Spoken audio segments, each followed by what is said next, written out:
Diyos ko, halos magtatayan na ang dalawang to.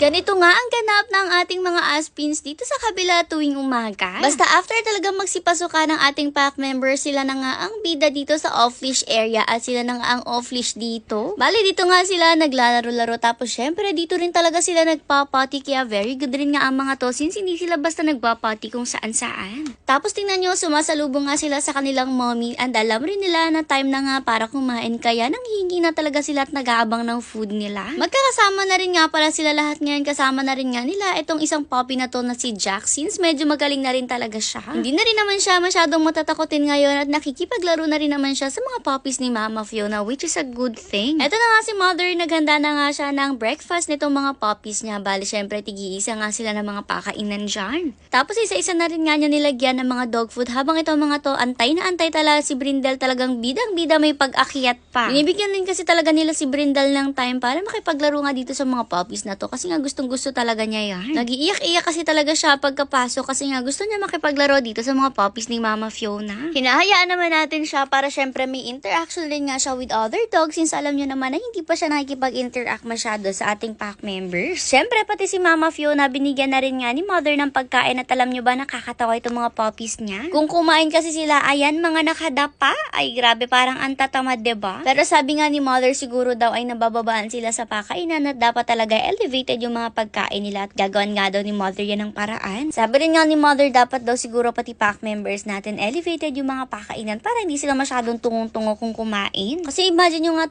mga puppies pa lang sila at hindi pa talaga masyadong katangkaran pero hirap na nga silang kumain masyado at lagi sila nakadapa kung kakain. Dahil nga nabababaan na sila sa pakainan, paano pa daw kaya yung ating pack members na ang lalakit ang tatangkad tapos mababa rin talaga yung pakainan. Tingnan nyo nga itong mga puppies na to, umalis na nga sila sa mga pagkain nila pero bumalik nga ulit tapos nakadapa pa rin. Si Brindle naman nakakain na siya sa loob kasabay ng pack members kaya naman nagpapaaraw na nga lang siya dyan at tingnan nyo talagang doon siya pumepwesto kung nasaan yung init. Grabe naman talaga itong si Brindle, palagi rin nga niyang gusto na nasa initan siya. Kaya imagine nyo na lang kung anong pakiramdam niya pag nasa loob, naka-aircon siya, mas bet na bet nga niya yung naiinitan siyang ganyan. Habang itong mga puppies nga yan sinumpa ni Mother para nga makita nyo kung ano yung pwestuhan nila kapag kumakain, talagang hanggang sa maubos yung pagkain nila, nakadapa nga silang ganyan. Nakikisalo rin nga pala sa kanila itong si Jax tapos nakaupo na rin nga siya kung kumain. Siguro nakikita niya nga sa mga puppies na to kaya ginagaya niya. Si Brindle rin nga tumayo siya saglit dyan tapos tingnan nyo bumalik ulit siya sa initan. O diba napakagaling ng batang ito. Anyways, after nila magsikainan, ayan binigyan na rin nga sila ng tubig na iinumin nila dyan. Yung iba nga umiinom muna saglit tapos saka sila babalik dito sa pagkain nila.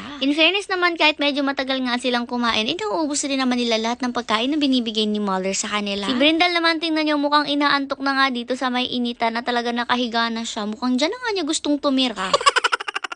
Anyways, habang ito mga to nga ay busy-busy pag-ubos ng mga pagkain nila dyan at pauli-uli pa talaga sila, hindi magkaintindihan kung saan ba sila dyan kakain. Si Kuya Edmar nyo naman nagpapakain siya ng mga pusa natin at syempre si Mama Fiona andito rin nga, hindi pa ginagalaw yung pagkain niya. Nakakalapit rin nga pala si Brindle kay Mama Fiona kasi mabait naman talaga itong si Mama Fiona. Yun nga lang talaga tayo yung hindi makalapit dito kay Mama Fiona since nagagalit talaga siya, nangangagat na talaga siya ngayon guys at nagagaw. Kaya naman ito, zinuzoom na lang ni Mother para makita nga niya yung sugat ni Mama Fiona kung mahilom na ba siya kasi kung okay na, pwede naman na natin siyang palabasin. Anyways, nung kinagabihan, di ba alam nyo naman na si Brindle madalas pinalalabas? Bali dito nga pinalabas siya para makapag-potty tapos after niya mag-potty, nakikipag-play nga siya dito sa anak ni Mama Fiona na to. Nung una naman, okay pa sila, laro-laro lang talaga since ganyan naman talaga yung palagi nilang ginagawa. Parang tropa-tropa na lang sila dito kapag lumalabas siya dahil di naman sila nag-aaway talaga at all. More on kulitan lang din naman talaga sila dyan. Tingnan nyo talaga naglalaro pa nga sila nung mga oras na yan. Andyan din naman si Kuya Edmar nyo, lumabas pa nga siya dyan at umupo dito sa labas para tumambay since masarap nga yung hangin dito. Habang busy sila paglalaro, nagulat si Kuya Edmar nyo nang biglang ganito na yung nangyari.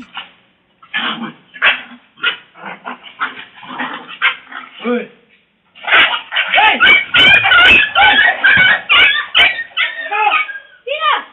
ayan, kita nyo naman nagkapikunan at si Brindel talagang kinagat niyang maigi yung isang puppy na kahit sumigaw na nga ng hoy si Kuya Edmar nyo, hindi sila tumigil. Alam nyo naman, usually sa sigaw pa lang na hoy ni Kuya Edmar nyo, takot na to mga to. Pero itong si Brindel talagang hindi niya tinigilan yung puppy. Talagang nanggigil siya, kagat-kagat niya at hindi niya talaga pigilan at hindi niya bitawan. Kaya naman wala ng choice si Kuya Edmar nyo kung hindi paluin na nga siya. Yun nga lang, yung palo na yun, hindi rin talaga tumama kay Brindel at sumala talaga. Kaya naman ayan, hindi rin agad basta nakaalis si Brindel at nakagat pa nga niya ng more pa yung puppy.